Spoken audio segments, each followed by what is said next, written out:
হ্যাঁ আমার মাথাটাতে আজকে বস, ওই যে ওখানে বস না।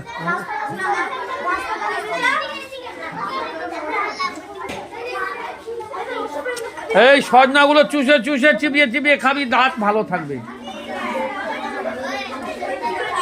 এইদিকে দেখাও, সব মুখ দেখাও,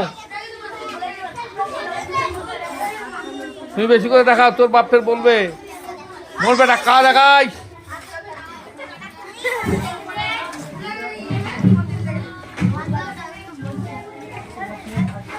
তোমার মাছ কই? কোন মাছ এটা? হ্যাঁ পাঙ্গাস, পাঙ্গাস মাছ খাওয়াই আমরা। হ্যাঁ পুকুরের মাছ, রুই মাছ, আমেরিকান মাছ। আর দেখাও, তোমার মা দেখবে, আঙুল দেখাও, এমনি চলছে।